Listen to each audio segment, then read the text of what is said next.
Hello, I'm Deonna Anderson, Senior Editor at GreenBiz, and I am joined by Callaway, who is with Team SCUP Aquaculture. And I'm super excited to talk with you today. Hello, Caleb. Hi, Deonna. All right, so can you briefly share a little bit about what your team's solution is for the Wege Prize?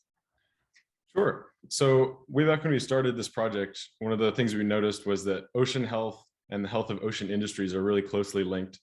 And while new industries such as wind energy start developing, we were hoping to sort of bring those other two features of ocean space along.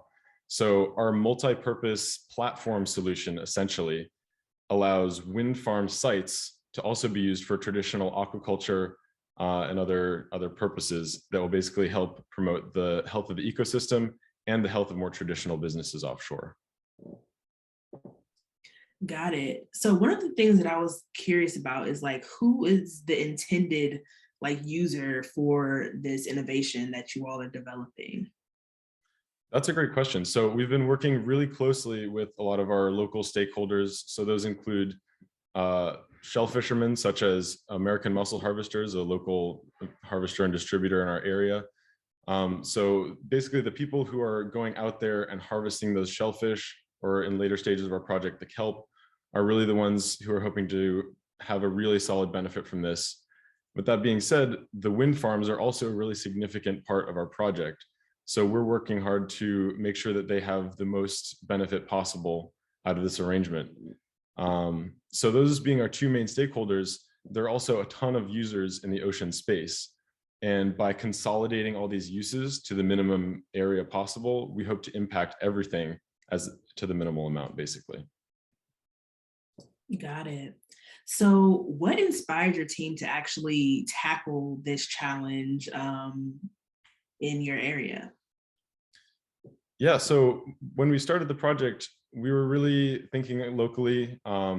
We had our sights on, the ocean industries around us, and we're, just noticing, like I was saying earlier, that sort of the really changing landscape that is out there, and we wanted to make sure that as we went forward, that any solution that we could make locally could have a scalable effect just throughout the ocean worldwide.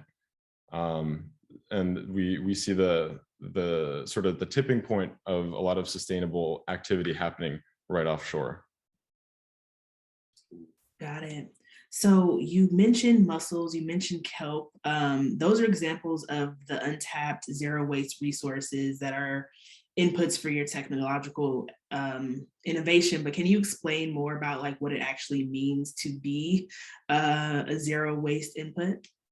Yeah, so a zero input resource is one like mussels or kelp, where it requires no additional feeds or fertilizers or a lot of other products that you might be familiar with in traditional land-based agriculture. So mussels, for example, draw all their nutrients straight from the water. They're filter feeders, same with a lot of other bivalves. And all their energy, of course, comes straight from the sun. So as a harvester or a grower, that means that you don't have to worry about any additives or anything else going into the growing area, the ocean. And it also means that you can save a lot on costs and also shipping and renewability. So part of what makes them such a good component potentially of a circular economy is that they don't really require so many ingredients per se to get to the same result. Got it. So I'm curious about what inspired you and your team to actually apply for the Wege Prize. Sure. The Wege Prize, we think, is a great fit for our team because of the orientation of the wicked problem, basically. The problem that we've taken on is just a really complex, multi-layered problem that we need to integrate a lot of different industries into. And since we have this really environmental focus and kind of, with the environment as the kind of the passionate soul of our project, the Wege Prize was really, I think, a perfect match for what we've been doing. Yeah, so I feel like you've spoken to it a little bit, but I want to dig in a little more. Sure. What exactly is the solution trying to solve for exactly? What is the problem? All the problems you said that it's multi-layered that you're trying to solve.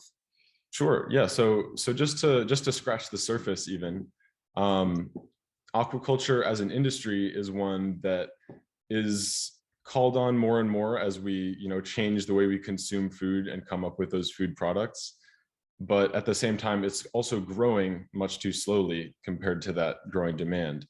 In the US, a lot of the shellfish we get is imported, which doesn't make a lot of sense considering the resources that we have. And we really need to be investing in these types of renewable food sources, those zero input resources, as the climate changes and as we become dependent on more non-traditional forms of agriculture. So, that's one part of our project that we found really important. Another part of our project is those more traditional industries that I was mentioning. So shellfish, traditional fishing. In Rhode Island, where I am now, it's an industry that's facing a lot of threats going forward. And one of those threats comes in the form of other developments offshore, such as wind farms. There are a lot of divided opinions about what those should do. But the one thing that there is no doubt about is that if you develop a wind farm offshore, all of a sudden that space becomes closed off to other industries. And the way we see it, that doesn't have to be the case. There have been, cases of people integrating different uses into spaces that include wind farms before, but it's never really taken off. And what we see is that available ocean space is way, way more limited than you might think. So in order to be able to actually fit aquaculture, shipping, transportation, fishing, wind energy, or just other energy generation all right offshore in usable space, we need to come up with a more effective solution, which is what we propose. Got it. I feel like I want to know more about the availability of ocean space. Yeah. Yeah, I could totally talk about that. So ocean space, if you think about the ocean, throughout human history, we've thought of the ocean as kind of this almost unlimited place, right? Which is why we've recently had so many problems with realizing, all that litter is going somewhere, right? But in terms of usable ocean, it's even more limited because you have to factor in, how long does it take to get there by boat? Is it shallow enough where you can actually have a structure on the bottom, or do you have to float something? What are the sea conditions like? Here in New England, sea conditions are pretty rough a lot of the time, but still plenty usable for the most part. Most of the world's coast is very, very difficult to use for any kind of commercial or other sustainable kind of enterprise. So when you take the whole ocean and then consider usable ocean, now all of a sudden we have all these different uses, right? So around major port areas, not only do you need some lane for navigation, for example, but you also have to consider what those ecological effects are, right? If you have a huge major shipping lane, say coming into the port of Boston, for example, which is really nearby to us, there's no way that you can really, necessarily grow a product for human consumption right next to those shipping lanes. So that, I could go on all day about the types of uses we need to get out of the ocean and kind of the jigsaw puzzle that makes.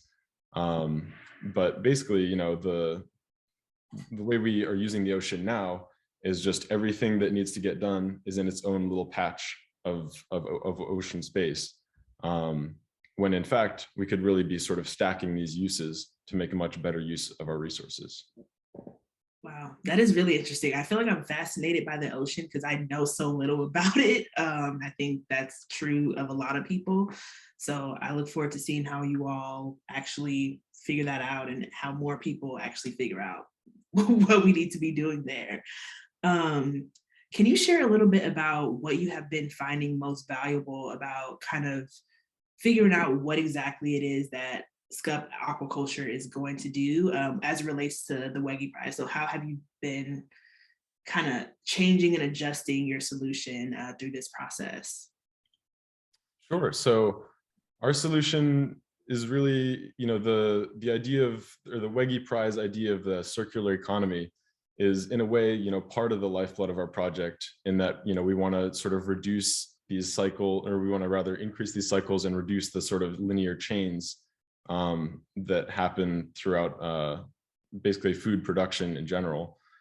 But as we've participated in the Wege Prize, we've been adjusting that to really think more about supply chains, what are the materials we're using, who's hired to do this, and we're really trying to make it well as circular as possible, really.